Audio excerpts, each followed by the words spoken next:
Hey all, வணக்கம் and welcome back to Bagi's kitchen Mormilagai. இன்னைக்கு நம்ம ஒரு ஹெல்தியான சூப் ரெசிபி தான் பார்க்க போறோம். இதுக்கு நம்ம corn flour கூட யூஸ் பண்ண போறது இல்லங்க. அதுக்கு பதிலா ஒரு thickening agent யூஸ் பண்ண போறோம். அது என்ன? இதுக்கு இந்த சூப்க்கு என்னெல்லாம் ingredients தேவை? அது எப்படி பண்ணலாம் எல்லாம் பார்க்கலாம். வாங்க வீடியோக்குள்ள போலாம். நம்ம வாழைத்தண்டு சூப்புக்கு ஃபர்ஸ்ட் ஒரு பாத்திரம் அடுப்புல வச்சுக்கலாம். ஒரே 1 டீஸ்பூன் அளவுக்கு மட்டும் cooking oil எந்த எண்ணெய் வேணாலும் நீங்கள் சேர்த்துக்கலாம். Olive oil, butter, ghee, normal sunflower oil எது வேணால் சேர்த்துக்கலாம். நான் வந்து நார்மல் கார்ன் ஆயில் யூஸ் பண்ணியிருக்கேன். இப்போது இந்த எண்ணெய் லைட்டாக சூடாகட்டும்.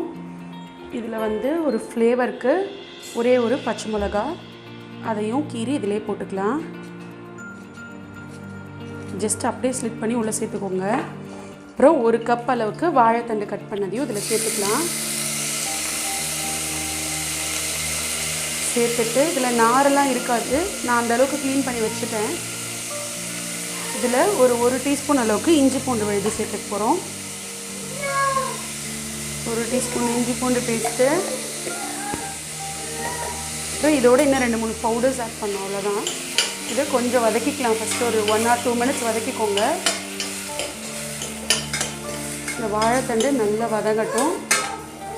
ஒரு 1 minute வதக்கிக்கலாம்.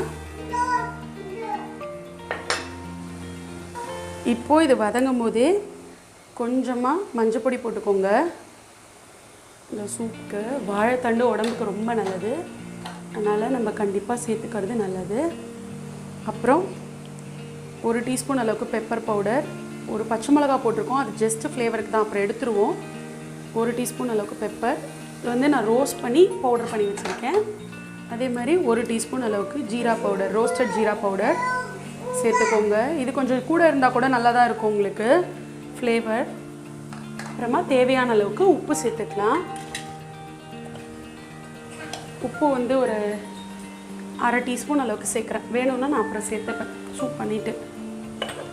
இப்போது இது நல்ல ஒரு 1 minute அளவுக்கு வதங்கட்டும். இந்த பவுடர்ஸ் எல்லாம் போட்டிருக்கோம் இல்லையா, இந்த இஞ்சி பூண்டு விழுதோட ஸ்மெல் போகணும்.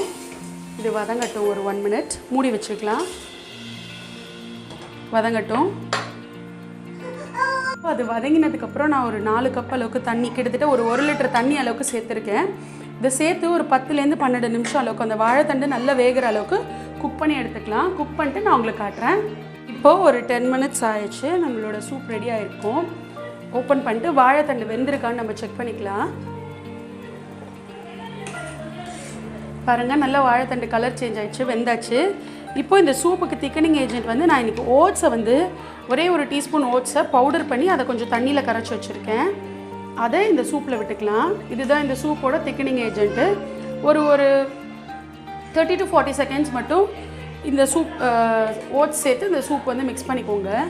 சர்வ் பண்ணுறதுக்கு முன்னாடி அந்த பச்சை மிளகாவை எடுத்துடலாம். சூப் பவுலில் சர்வ் பண்ணும்போது உங்களுக்கு வேணா இதுக்கு மேலே கொத்தமல்லி, இன்னும் கொஞ்சம் பெப்பர், எது வேணாலும் நம்ம சேர்த்துக்கலாம். இந்த ஓட்ஸ் கொஞ்சம் நமக்கு இப்படி தான் இருக்கும், ஆனால் வந்து இது வந்து நல்லா திக்காக்கிடும் சூப்பை, உங்களுக்கு வந்து நல்லா இருக்கும். நம்ம வந்து கார்ன்ஃப்ளவர், மைதா அந்த மாதிரி எதுவுமே யூஸ் பண்ணாமல் ஓட்ஸ் வந்து நமக்கு ஹெல்தியர் ஆப்ஷன், அதனால் யூஸ் பண்ணியிருக்கேன். நான் வந்து பார்த்திங்க அப்படின்னா இந்த வாழைத்தண்டை வந்து நல்ல எவ்வளோக்கு எவ்வளோ நம்மளால் பொடியாக கட் பண்ண முடியுமோ அவ்வளோக்கு எவ்வளோ பொடியாக கட் பண்ணிக்கோங்க. அப்போ தான் வந்து உங்களுக்கு குயிக்காக வெந்துடும். அதே மாதிரி நார் எதுவுமே இருந்தாலும் நம்ம அப்படியே எடுத்துடலாம்.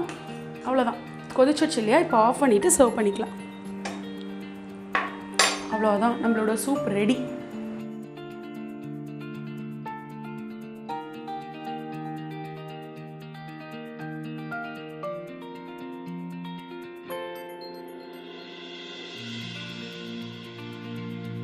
ஹோப் உங்கள் எல்லாருக்கும் இந்த ஈஸியான ஹெல்தியான வாழைத்தண்டு சூப் பிடிச்சிருக்கும் ரெசிபி அப்படின்னு நம்புகிறேன்.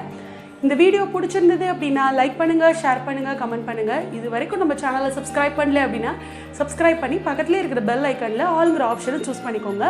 அடுத்தடுத்த வீடியோஸோட நோட்டிஃபிகேஷன் உங்களுக்கு தெரியறதுக்காக நான் எப்போல்லாம் வீடியோஸ் போடுறேன்னா அது உங்களுக்கு நோட்டிஃபிகேஷனில் வந்துடும்.